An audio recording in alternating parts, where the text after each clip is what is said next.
ඉත්තෑවට තියෙනවා ආත්මාරක්ෂාවට කූරු. කබල්ලෑවට තියෙනවා ඝන කොරපොතු කටුස්සෝ බේරෙනවා පාට වෙනස් කරගෙන ඒ අස්සේ ඉබ්බෝ කැස් බෑවෝ කටුව ඇතුළට රිංග ගද්දී විදුලි ආඳෝ තමන්ගේ ජීවිතේ බේර ගන්නවා වෝල්ට්ස් 850ක විතර විදුලි බලයක් උත්පාදනය කරලා. ඉතින් ඔය විදිහට අපි දන්න දේවල් නෙමෙයි අද වීඩියෝ එකකින් අපි බලමු සත්තුන්ට තියෙන අරුම පුදුම ඩිෆෙන්ස් මෙකැනිසම් කීපයක් ගැන. වගේ වටිනා ලයික් එකක් මේ වීඩියෝ එකට එකතු කරගෙනම. යාළුවනේ මෙයාට කියන්නේ බොම්බඩියේ බීටල් කියලා මේ කුරුමිනියගේ සිරුරේ විශේෂිත කුටි දෙකක තියෙනවා හයිඩ්‍රජන් පෙරොක්සයිඩ් සහ හයිඩ්‍රොක්විනෝන් කියන රසායනික දෙක. එයාට තරජනයක් ඇති වුනහම මේ දෙක මිශ්‍ර කරලා සෙල්සියස් අංශක 100ක විතර වායුවක් පිට කරනවා විලෝපිකයා දෙසට. කොහොමද මෙයාට සබාදහම දීලා තියෙන දායාදේ?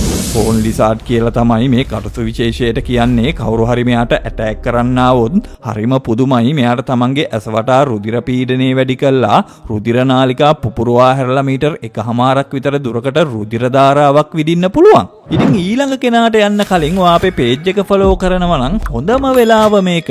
දවස ගානේ මේ වගේ අරුම පුදුම වීඩියෝස් බලන්න ඔයත් කැමති කෙනෙක් නම්. දැන් අපි යමු මුහුද යටට. ඔයාලා කිව්වට විශ්වාස කරයිද දන්නෙත් නෑ. මිමික් ඔක්ටපස් එහෙම නැත්නම් අනුකරණ බූවල්ලා කියන මේ බූවල්ලට මුහුද ජීවත් වෙන විවිධ ජීවීන් 15 දෙනෙක් විදිහට තමන්ගේ රුධිරය වෙනස් කරගන්න පුළුවන්ලු. ඒ විදිහට ඉතින් තමන්ගේ ජීවිතේ බේර ගන්නවත් තැනේ හැටියට ඇනේ ගහගෙන. ප්‍රොෆෙෂනරි කැටපිලර්ස් නැත්නම් පෙරහැරේ දලඹුව කියන දලඹු විශේෂය තමයි දැන් ඔයාලා මේ දකින්නේ. අපිට වුණත් එකපාරටම පේන්නේ දිග සර්පයෙක් ගමන් කරනවා වගේ. ඔක්කොටම වැඩිය හොඳ ගැලවිජ්ජාව තමයි මලා වගේ ඉන්න එක හොග්නොක් ස්නේක් කියන මේ සර්පයා එකට උපන් හපනෙක්. රිබන් වෝම් කියන මෙයාව නම් මම කලිනුත් පෙන්නලා තියෙනවා. තමන්ගේ විලෝපිකයව අන්දමන්ද කරන්න තමයි මේ වගේ අවයවයක් මෙයා එළියට වමාරන්නේ. මුහුදු පිපිඤ්ඤාව නැත්තම් සී කියුකම්බර්ස්ලත් එහෙමයි. එයාලා නැවත වර්ධනය වෙන එයාලගේ ශරීරයේ අවයවයක් තමයිලු මේ එළියට පිට කරන්නේ. මේක මාරම ඇලෙන සුළුයි.